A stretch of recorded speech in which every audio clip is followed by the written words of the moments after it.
what are those mindsets and behaviors that you think would really help someone develop in order to really build that kind of agency? Yeah. Well, number one is starting with the clear understanding that you are responsible for your career journey, career path, etc. So many people get frustrated because my leader didn't do this, my manager didn't do that, the company. Those things may be true, but if you are putting your career path, your progression in somebody else's lap and expecting that if you just work hard and put your head down, that you're going to get tapped when it's time, you are going to be very frustrated and very disappointed, because you have to look up, you have to look forward, and you have to own your path forward. Welcome to What If with Leslie Grandy. There's a growing tension in organizations right now between the language of efficiency and the reality of being human.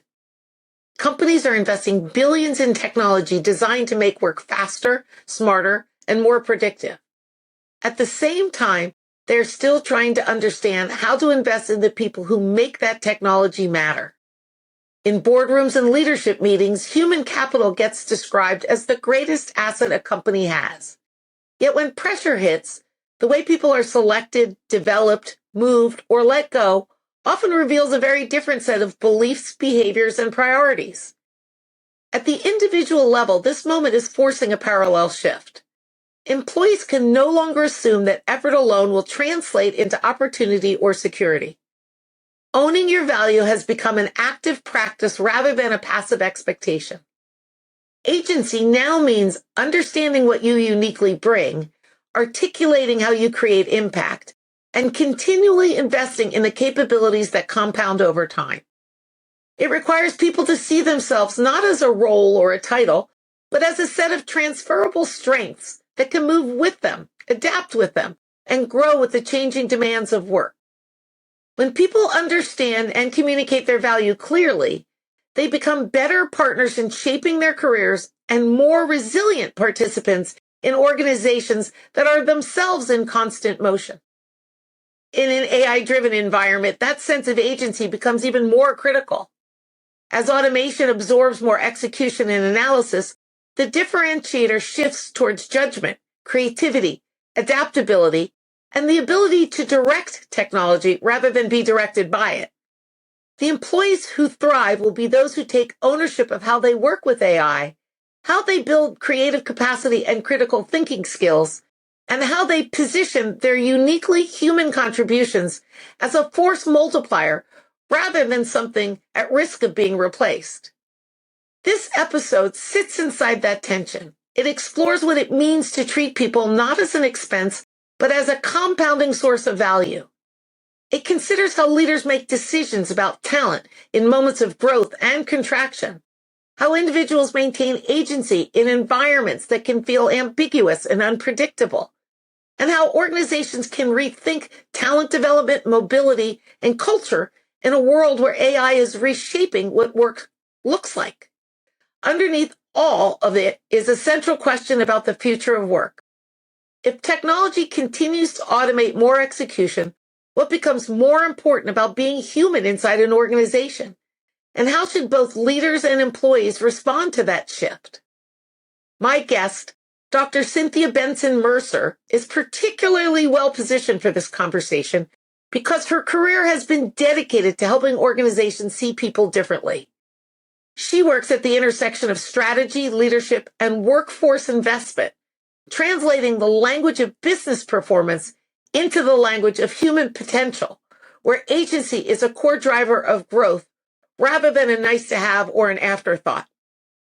This conversation is ideal for this moment when many leaders are trying to reconcile rapid technological change with the need to build resilient, engaged organizations that can navigate ambiguity with curiosity, confidence, and imagination. I hope you enjoy this episode. Welcome to What If with Leslie Grandy. My guest today is Dr. Cynthia Benson Mercer, a globally recognized human capital strategist, USA Today best-selling author, speaker, and board certified executive coach with more than 30 years of experience transforming how organizations invest in their people. Dr. Cynthia partners with executives and leadership teams across public, private, nonprofit, and multi-industry sectors to align talent strategy with business growth. Her most recent book, Human Capital Investment Strategy, reframes human capital as the most overlooked driver of competitive advantage. And Dr. Cynthia was recently named one of MSN's top 10 self-made women to watch in 2026. Congratulations on that, and welcome to the podcast, Cynthia. Thank you. Thank you so much. And thanks for that nice introduction as well. I'm happy to have you here. And before we dive in, for listeners who may be meeting you for the first time, how do you usually describe the work that you do and the problems you care most about solving? Yeah, I think in a nutshell, my job is to help identify and unleash the potential in people. And I help women do that by developing more agency around their careers. And I help leaders and organizations do that by investing more deeply in the human capital that they're privileged to have serving in their organizations. So in your experience, this approach to human capital is really fascinating to me. And I'm wondering what you see as the part that most organizations underinvest in, and why does a gap persist if it's such a competitive advantage to really invest in your human capital? Yeah, I mean, I think it goes back to just traditional thinking. I often say that CEOs and leaders are frequently saying people are our greatest asset. And I believe that they believe that. I mean, I don't think that they're making it up. The reality is, though, that there's this fundamental difference in how we think about financial capital and human capital. We invest in bricks and mortar, we invest in technology, we invest in those kinds of things. But still, when it comes to people, when budgets are tight, people are often the first place that we cut. And then we have to hurry up and hire. I think that there's too few leaders and organizations that are looking at how to quantify the return on that investment, recognizing it is truly a compounding investment, but absent looking at it that way and really doing the math, I think the reality is, it is most organizations' most expensive line item is payroll and healthcare and those kinds of things. So it feels like a labor burden more than it feels like a compounding asset. And so one of the thoughts I had is that it might feel to some that there's a danger in framing employees as a value or an asset, because it shifts organizations thinking towards a more transactional relationship than a human relationship. And so how do leaders avoid reducing people to just that kind of line item on the balance sheet that you described? I mean, they represent it, and there's value in recognizing how large that line is, but it could subtly shift someone's perspective on what that is and the people behind that number. Yeah, Leslie, I am so glad you asked that question. And here's why. When I initially named the book, I wanted to just call it what it is. I used a financial framework to help executives who think in the language of business to appreciate the compounding asset that people's human capital are. So I was really intentional. But I will say, not without pause, I worried that will some, just based on the title, do exactly what you're asking about? Is there that fear or that worry that people will sort of think about individuals purely as numbers or commodity, right? So I ran it by a lot of folks. Here's the big differentiator. You have human capital. I have human capital. Every person listening has human capital. We have agency over our human capital. So we're not a widget, right? We're not a commodity that doesn't have agency. And so I think what businesses need to understand is, yes, there's human capital. And I define that as will, ability, skills, knowledge, and natural talent, right? We all have the components. Companies need that. And to the extent they invest in Cynthia's, Leslie's, person listening's human capital, they can appreciate all of these compounding results. The difference is you and I and everyone listening, we can take our human capital someplace else. And so when you think about it, not as a commodity, that it's something that is purely in the interest of and at the discretion of the organization, especially in today's environment. The reality is they are investing in you to come serve in their organization, to bring your best self. And the value of what you bring only gets greater if you feel engaged in, if you feel invested in, if you feel supported. Otherwise, unlike financial resources, you pick up your human capital and go take it to the competitor down the road. So it's actually the opposite, but it is provocative because it causes people to stop and think, it isn't the same in that there's higher risk and higher reward. Yeah, so there's a lot in that answer. I'm going to unbundle here for a second, okay? I want to go two different directions. I'll come back to one of them. But, I think part of the reason that people have this fear or this concern around the transactional nature of seeing people as assets is that in a world of layoffs where people are removed from their jobs because of the financial efficiencies it creates, it does create some impact on the human capital that remains. I mean, we spend a lot of time talking about the people that get laid off and what happens to them and the capital that's sunk and gone when they no longer in the business. And that's, human nature that we empathize with those people. But I've also seen the people that are left behind equally impacted in terms of their agency, their fear of, what it takes to remain. Will they get caught in another wave? How do they trust leadership? So how should leaders protect the value of the human capital that remains?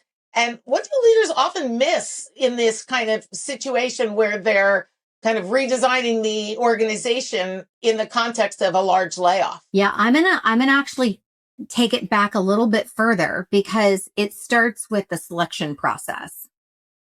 What I offer in human capital investment strategy is if we are doing a better job on the front end, and the front end meaning two things that precede, right? One is having a human capital pro forma. So often what organizations do is they decouple strategy from workforce. So they have these big grand ideas of how they're going to grow, how they're going to expand, how they're going to increase market share, how they're going to expand margin, right? All good stuff. I'm a business person. I get it. And it makes sense. But when they don't have all of the resources in that same conversation, thinking about and strategizing, what does performance need to look like to achieve that market share? What kind of human capital do we need to achieve that margin growth? What does it need to look like? What does success look like? And how do we have the people and their respective human capital to exercise and actualize these goals? Oftentimes what happens, we make the goals and then we sort of hope HR figures the rest of it out, right? They're supposed to hire and do all the things, which is why we end up, in my opinion, in these massive chaotic hiring because suddenly we're understaffed and we just want somebody to fog a mirror, or the reverse, massive layoffs because we haven't been thoughtful from jump around what is going on in the market, what are the micro and macro economic indicators, et cetera, et cetera. So starts way back in the planning phase and should be reviewed constantly. The second thing is there is a force multiplier when you get the right people in the job. So Leslie, if I know that you have the requisite skills and knowledge for the job, not tick every box, but the requisite skills and knowledge, but you have the natural talent and the potential to excel in that particular role.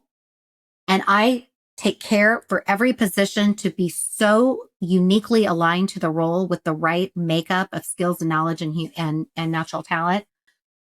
We know statistically, and research supports, and it's outlined in my book, that the force multiplier is 2 and 3 times, meaning that you at peak performance are able to produce 2 and 3 times. So 2 people's worth of work. It doesn't mean to burn out and that you're working 80 hours a week. It just means you're more productive, you're more effective than the average person. Well, what does that give you? If you have a portfolio of people that can produce and ramp up multipliers more than the average, you now have the ability to scale, right? You have economies of scale. As you grow, they can take on a little more. As you downsize, you're not overstaffed. So all the bigger answer is we have to be more strategic and thoughtful about human capital from the onset so that we don't get in this vicious cycle that a lot of organizations find themselves the same time every year. There's this fear around, is there going to be another layoff? So what I would say about the people that have survivor guilt, the people that the leaders have retained after these massive layoffs, is this is the time to call an audible. This is the time to pause and really be thoughtful about who remains. How well are they aligned to the roles that they're in? Are you investing in their development so that they can continue to take on more? And how are you thinking about that in the age of AI? If you're leaner, you're going to have to be even more aware of how you're going to utilize those resources differently. And frankly, you may or may not have kept all the right people. You may have inadvertently laid off some of the individuals whose human capital is exactly what you need going forward. I can't help but relate my personal experience to what you're describing. I was at Amazon for 2 years. And as you probably know, the Amazon interview process is arduous, if I'm being kind, and incredibly difficult to make it through all the rounds to get the offer. I remember it feeling like the hardest interview cycle I'd ever been on. Yet when my team was hit with layoffs, my leader told me the reason my team was getting laid off was a product was being discontinued, but it turned out it wasn't the product the people he laid off worked on. So there was a gap in understanding what my team actually did. He came in during the 2 years that I was there and I transferred to him, but there was no one else in the enterprise that educated him to what those people were actually doing when they were told they were laid off because of a discontinuing product, which wasn't theirs. And so that disconnect, right? That sense of it's so hard to get in the door. They do put that investment up front in cultural fit, in intellectual capacity, not just in experience, right? In behavioral approach, right? To challenge and change. And they put all that in. And then at the back door, right, when they're showing you the exit, there seems to be a gap both in recognizing you put that effort in and qualified these people. And then in this particular case, letting them go because they say they are no longer needed on a product that wasn't theirs. And so what that type of, I agree, the upfront investment is critical, but I think the follow through is where so many people miss what they're creating, not just for the people that leave. I mean, they knew they were going to go even if you gave them the wrong reason. They weren't going to be able to, appeal the decision. Hey, that wasn't me. No, we picked you. So now it does feel very personal, right? And then the people who are left behind are very confused, right? Because they didn't see it.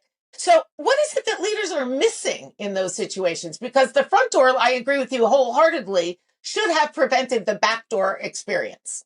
100%. And such a good example, by the way, Leslie, because it's such another missed opportunity. You alluded to it. Think about the time, energy, and investment that goes into bringing the right person on.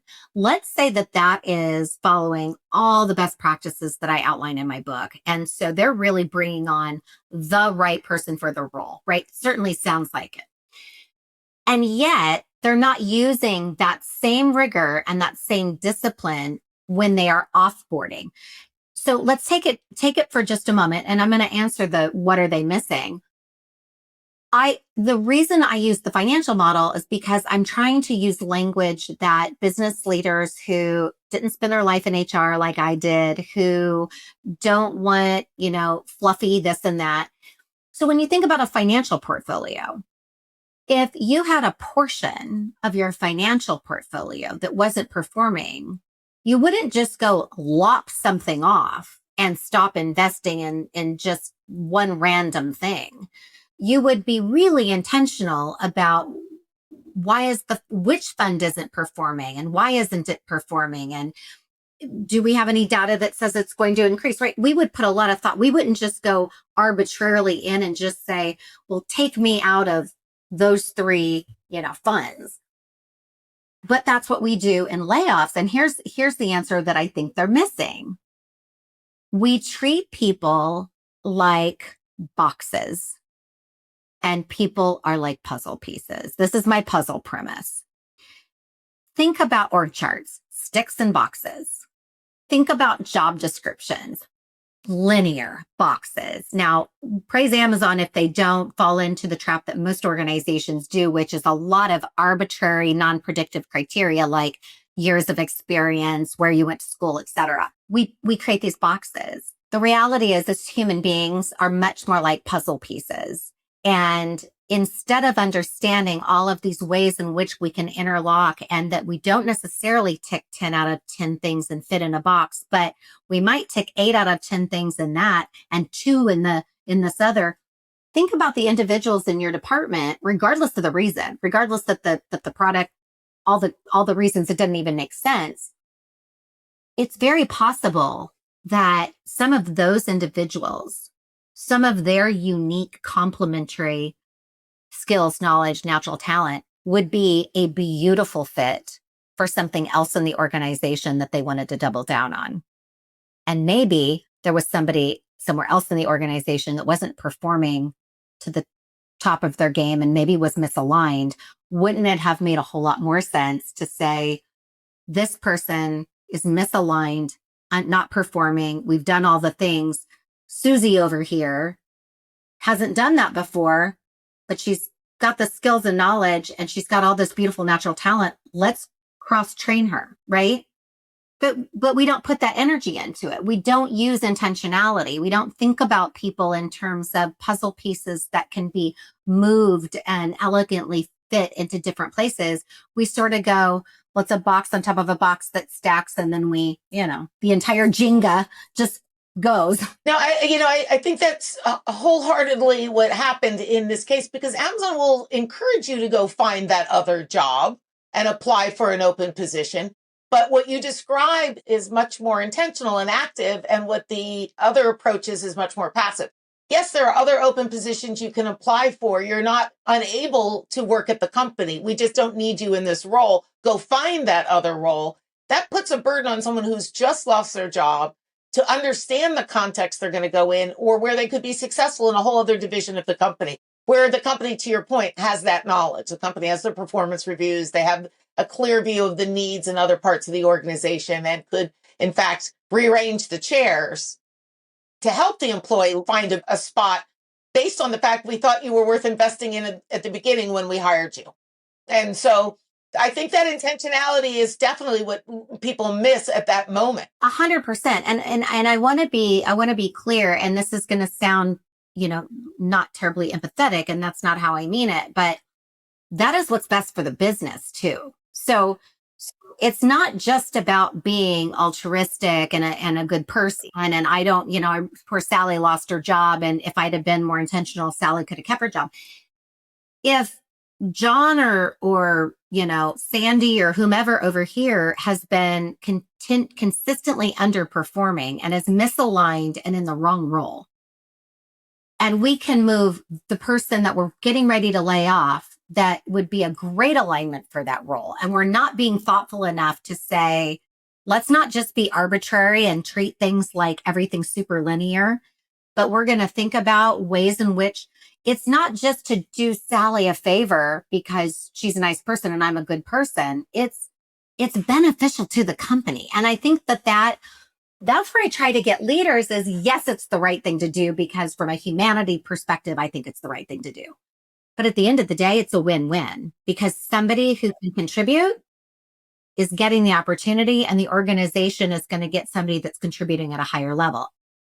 It sort of just makes sense all the way around. You're listening to What If with Leslie Grandy. If you want to activate your imagination and build your creative muscles, I've put together some free resources, including webinars, downloadable content, bonus book content, and even a GPT to help you achieve your goals. Access these free tools to start asking what if today at lesliegrandy.com/resources. Yeah, absolutely. I think given the investment that gets put up front in finding those people, it gives a longer horizon for the return on investment to occur. And I think if you're in your, financial model parallel here, I think that is a benefit, like you say, to both the company and the employee. But I think when it's not done, it does feel more transactional, right? When the person who's lost the job is removed for efficiency or the balance sheet, then it does feel a little bit less like I'm recognized for the talent and skill I bring. Which also brings me kind of to another point that you had made earlier that I wanted to circle around. What do leaders do along the way to unintentionally suppress agency so that when events like this happen, the remaining workforce is more at risk of underperforming? I'm giving you the chance to maintain your role, but at the same time, I'm not necessarily doing the things that you should see me do to feel good about staying in that role. So what are those behaviors? What are those signs? Well, I think there's a couple of things. First of all, people need to understand as much as the company is able to share, people need to understand why things are happening. Our brains are wired to make sense of things. And absent information, people are going to create their own narrative, right? So it's really important that there's dialogue about what happened, why it happened, how the decision was made, to whatever extent is available and can be shared, so that you can avoid people creating their own conspiracy theories and their own narrative of what that is. More often than not, the narrative that people create on their own is far worse than the truth. So you're much better off just being transparent. The other thing is limiting mobility. One of the things that I'm a big fan of and that a lot of leaders struggle with is if they've retained this lean and mean talent, right? And they want to hold on to you, but you're saying, gosh, everybody's, dispensable. Like, tomorrow it could be me. You have to look out for yourself. So don't put your agency totally in the company's lap. Don't put your agency totally in the leader's lap. You're the one responsible for your career. And you need to have agency over always be upskilling, redefining, looking for what is your next. Do your day job with excellence while you are looking for and working on your next. What sometimes leaders will do is they block those inner mobility you mentioned earlier. So you might see, there's another job over in X department. I think I'd be a great fit over there. It feels like that's kind of where the company's shifting its attention. That could be really great for my career. But you work for a leader that sort of puts barriers up around that because they don't want to lose you. Because here's what leaders do. They don't want to lose you for a couple of reasons. One is you're great and you're performing. So obviously they don't want to lose you. But oftentimes in this day and age, when companies are in this flux of downsizing and layoffs and so on, is if Leslie goes to another department, they might not let me backfill her. So not only do I not want you to go because I'm going to lose your talent, which I depend on, but I also don't want you to go because I may not get to backfill you. And now how am I going to get everything done in my department? So instead of being exporters of talent, right, and saying, I want the best for you and for you to use your human capital in a way that you flourish on behalf of the entire organization. And if I'm going to have to lose you out of my department, gosh, I want to make certain that it's to another department within this company, that you at least stay with, XYZ organization instead of going to the competitor. That's a great point. And I think you're right. I think the fear of exporting talent outweighs the personal investment you might have made also in that person. And both those things together make it less likely that you're going to encourage or support that kind of mobility. So I totally agree with that point. I think that's great. When you think about agency at its core, what mindsets and everyday behaviors do you think strengthen a person's sense that they can shape the outcomes, that they can control their destiny, that they can make things happen for themselves? I think so many times employees imagine their desire to take initiatives, but don't act on it, and they don't feel they can. So what are those mindsets and behaviors that you think would really help someone develop in order to really build that kind of agency? Yeah. Well, number one is starting with the clear understanding that you are responsible for your career journey, career path, etc. So many people get frustrated because my leader didn't do this, my manager didn't do that, the company. Those things may be true, but if you are putting your career path, your progression in somebody else's lap and expecting that if you just work hard and put your head down, that you're going to get tapped when it's time, you are going to be very frustrated and very disappointed, because you have to look up, you have to look forward, and you have to own your path forward. So the very first thing is to realize you have to take your agency back. If you're expecting somebody else to do it for you, I hear people say, well, there's no career path. Create a career path. Create a career path. So number one, you own it, first and foremost. Number two is get clarity on what is your next. What is your aspirational next?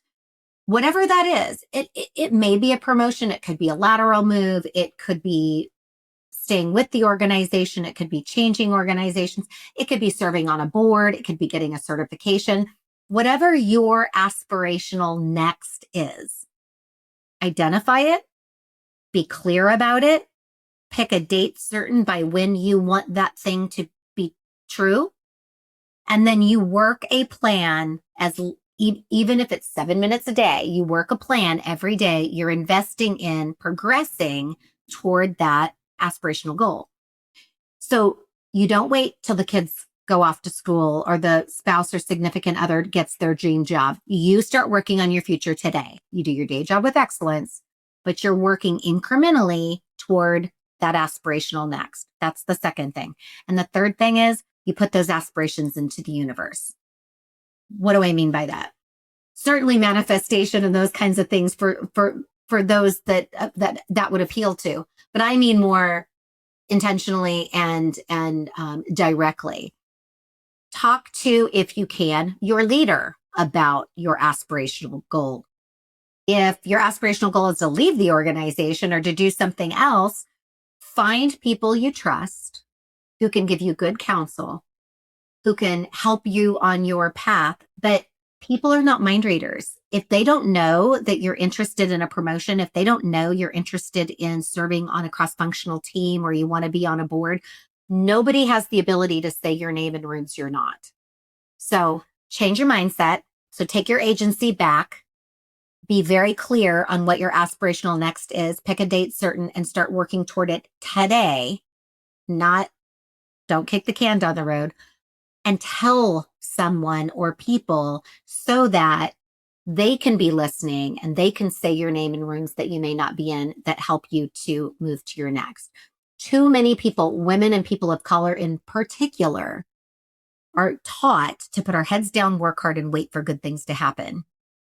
And the world passes us by while we are sitting there dutifully with our heads down. As you're talking, it strikes me, I'm thinking of all these resumes that I've seen where people just list bullet points of things they did. And one of my big campaigns lately has been to try to teach people story thinking so they can develop a through line that explains what differentiates them. From an investment perspective, in your lens, I can really see how critical that is for a hiring manager or recruiter, because it doesn't, a list of bullets about I led, I delivered, I did, doesn't really show how someone gravitates towards certain problems or thrives in certain environments. And so those intangibles that make an investment have long range payback don't come through. And so I think what you're saying really is reflected in so many people's resumes these days. And it probably got worse while people lost some self-esteem in a layoff and weren't really sure why they were chosen or how they got selected. And so it's even harder now to declare it, right? That through line, that value proposition. If you can't say it, I think that's a telegraph that you really don't have agency. 100%. And you also hit on another point, which is we've been so formed to put ourselves in boxes, right? So your point about the resume, which I love, and you and I've talked recently, and I love your point of view about this. It so strikes me as, part of our shared thought leadership. We spend so much time putting the what we did rather than the how we did it. And think about it. I sort of think in pictures and graphs and that, I'm a very visual person. So for the person listening that shares my sort of visual orientation, instead of writing a resume or presenting yourself in a box, present yourself as a puzzle piece, right? What are those unique curves and components of you that are the how you did these things? How did you bring consensus? How did you facilitate, reaching a negotiation point or whatever it is? That's the differentiator. Because here's the funny thing. Companies hire based on boxes, oftentimes, but they fire based on when the puzzle piece doesn't fit. Very seldom. Now, I'm not talking about layoffs, but I'm talking about like legit termination.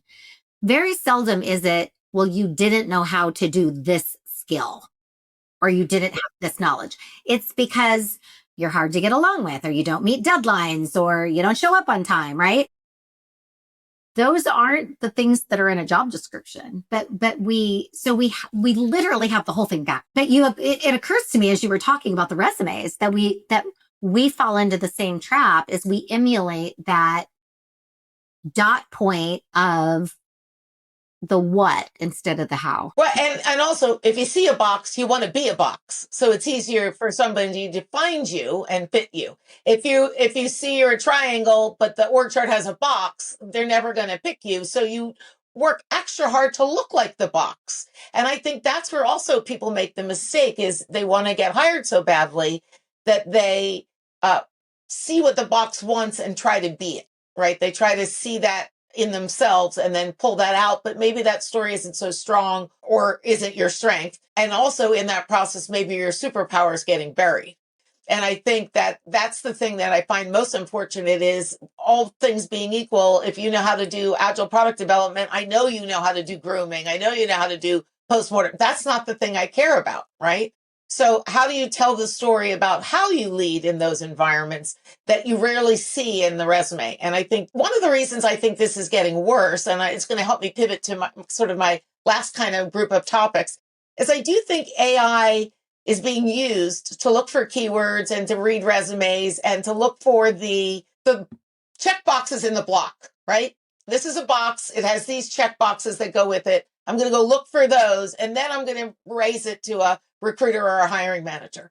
So it perpetuates this view, right, that narrative storytelling or those intangibles aren't going to get me the interview. So when AI can handle more human tasks around execution and analysis, how should people think both about telling their story and how should companies invest in people so that their capabilities compound with AI instead of being eroded by it? I think this idea that AI is your enemy when you're in a job search continues in a different way when you're inside the company, if you're not searching for a job and AI is coming for your job. So how do you advise both employees and employers to think about what AI does as a compounding factor and leverage that as a part of that manifestation that you're talking about? Yeah, I mean, it's all about augmentation, right? I mean, the bottom line is I'm an optimist. I don't believe that everybody's job is going away. What we know to be true is more often it's going to be a percentage of your job, a percentage of my job, a percentage of somebody else's job. And yet they still need, 80% of what we have left to offer. I think it's a couple things. One is there's a whole bunch of work that really is framed in my book around we have to change job descriptions. We have to change the job advertisements, right? Requisitions to move away from checks and boxes. Because to your point, that's table stakes, right? If you're a nurse and you meet the nursing requirements, then you're a nurse that meets the nursing requirements. I want to know more things like what is your bedside manner and, how do you get along with others, et cetera, et cetera. So part of it is we systematically need to make some pretty significant changes. But what I at the core, what I think organizations and people need to do, let me start with the individual, because I think that's where the fear starts. I encourage every single person I talk to, meet with, coach, to start thinking about and articulating what is it about you that makes you uniquely human? What are your uniquely human advantages, right? It's creativity, right? From your wheelhouse. It's creativity. It's problem solving. It's complexity of conceptualization, taking lots of disparate thoughts and ideas and experiences and pulling them together to sort of make sense out of what's possible. It's empathy. It's the humanity side. And so everyone, I believe, can up level by leaning in more to the things that we've dismissed, undermined, underleveraged, undervalued. Because we've been over here ticking boxes of, well, if you don't have 3 to 5 years experience, need not apply.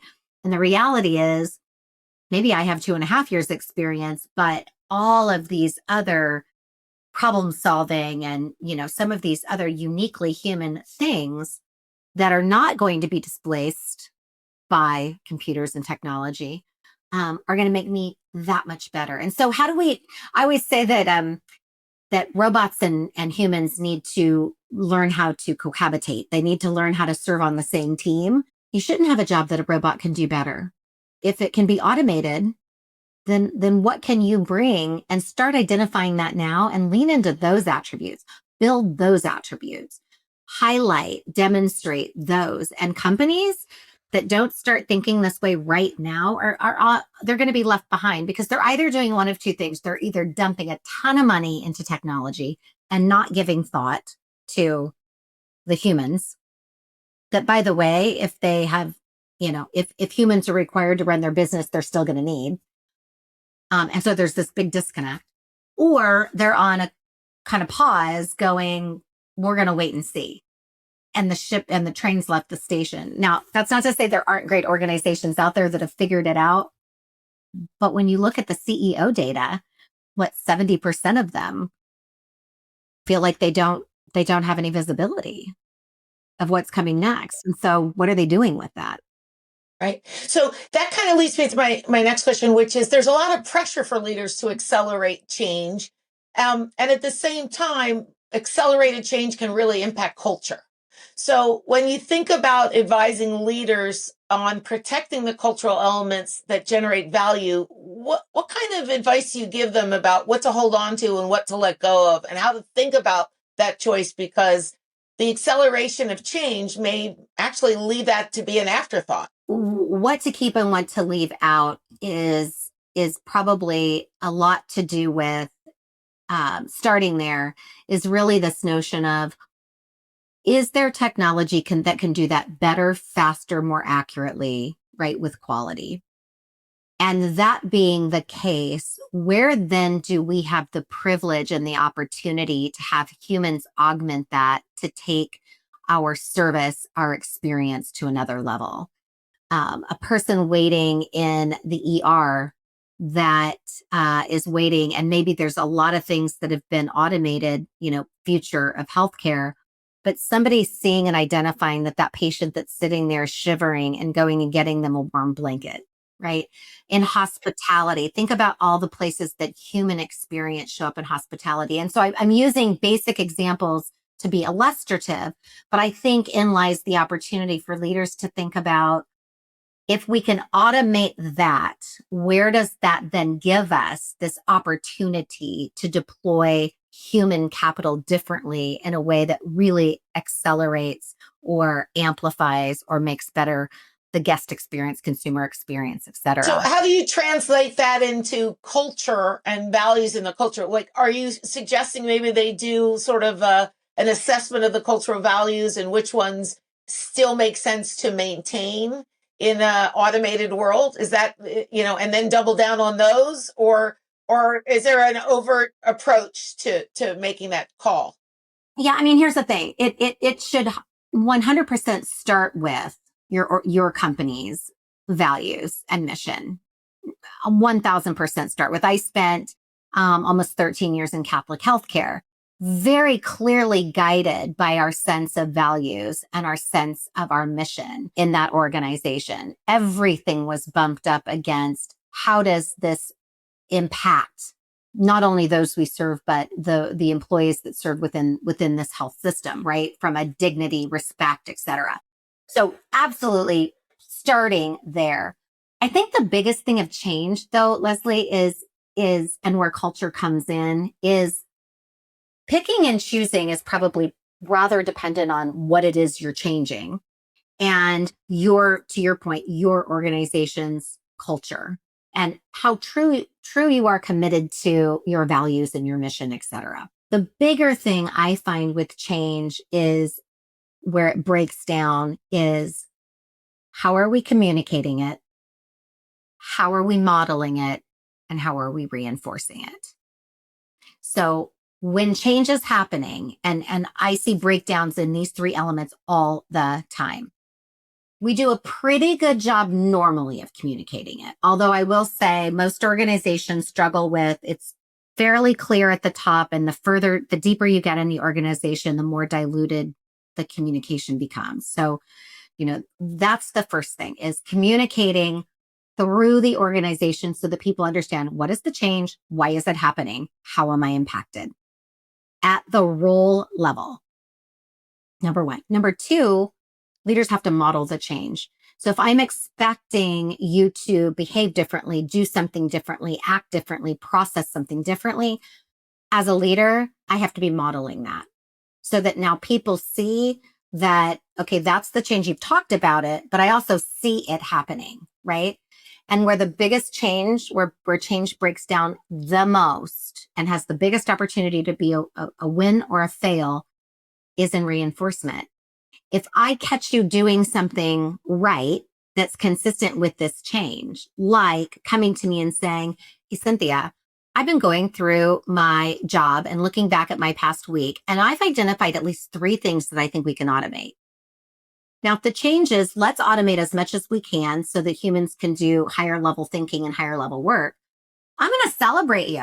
I want to, in whatever way you like to be motivated, I want to celebrate Leslie and say, that is amazing. I don't want to penalize you. I don't want to go, now your job's in jeopardy because you just found 3 things we can automate. I want to celebrate that. I want to double down on that.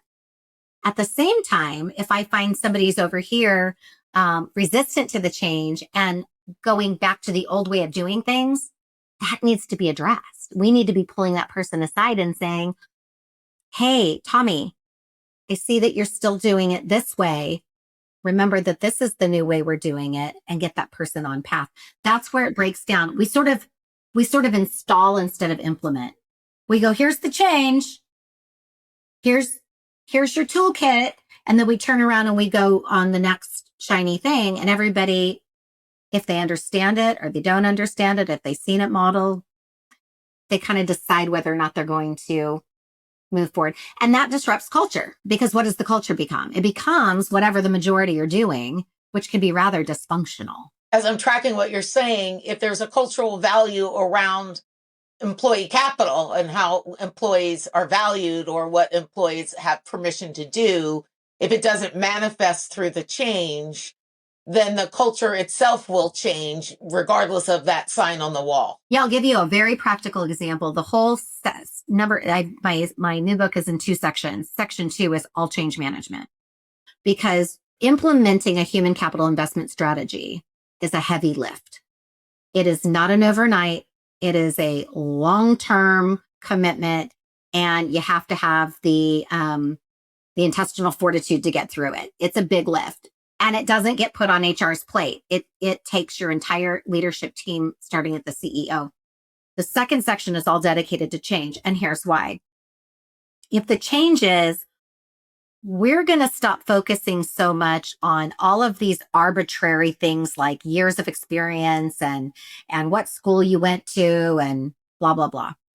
And we're going to focus more. We're going to say, as long as you meet the minimum criteria, we're going to roll our dice on talent. If somebody goes through a predictive, validated talent assessment and they have talent that aligns well, their puzzle piece aligns well to this unique role, we can teach the skill and knowledge because, and we're going to place our bet on talent. It's a big change because traditional thinking doesn't support that. If then I, as a leader, continue to hold out for people that have certain years of experience and won't look at resumes that they haven't done the job long enough or they went to a school I don't like or whatnot, what happens to the culture? Culture is who we select, who we develop, and who we promote. So we can have a mission statement, we can have values, and we can say we're kind and friendly and inclusive and diverse and loving and all the things.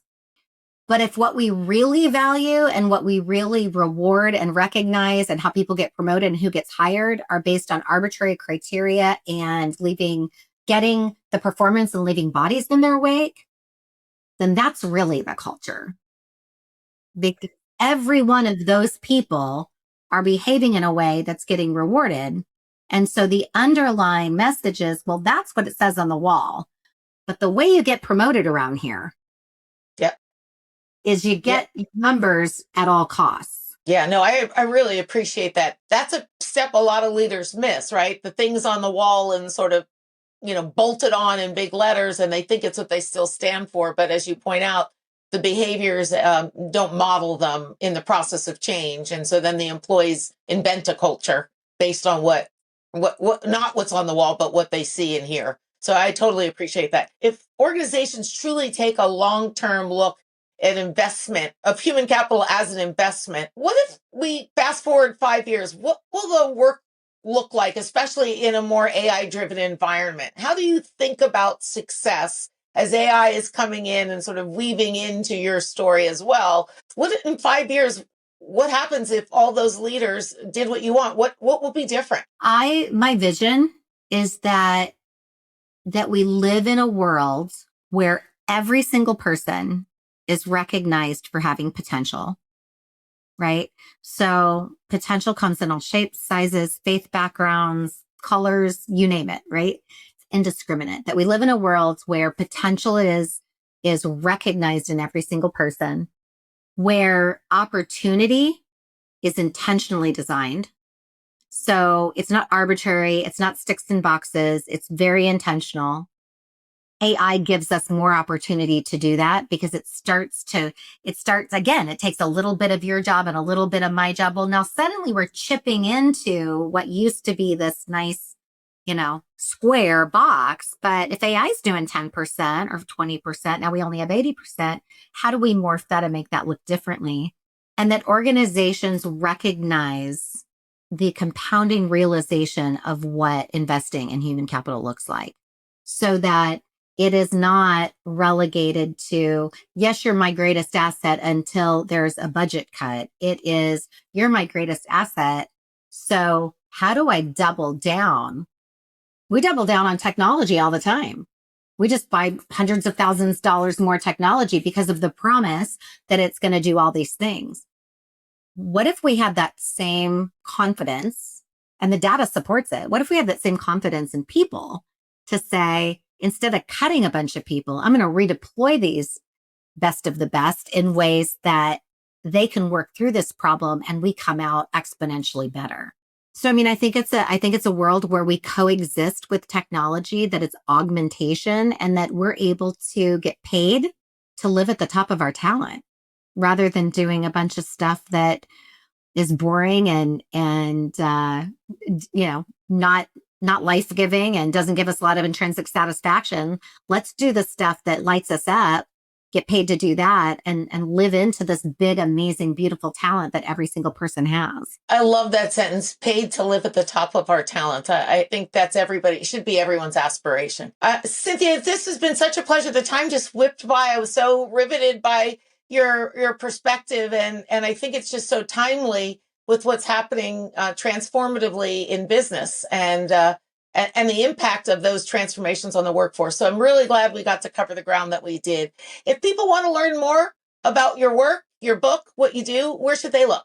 Yeah, so I'm on all the socials, but a quick way to find me is on my website at dr-cynthia.com. All the resources are there. There's a lot of free resources as well on the website that I encourage people to go take a look at, download, and you can start working on your own journey right away. Thanks so much for joining me on this episode of What If with Leslie Grandy. It's been my pleasure to have you as a guest. Thank you, Leslie. It's been my honor. Appreciate it. Thank you for listening to What If with Leslie Grandy. If you're interested in learning more about creative leadership, or you're just looking for a way to build your creative self-confidence and agency, check out my book, Creative Velocity, at lesliegrandy.com/book and start turning your ideas into action.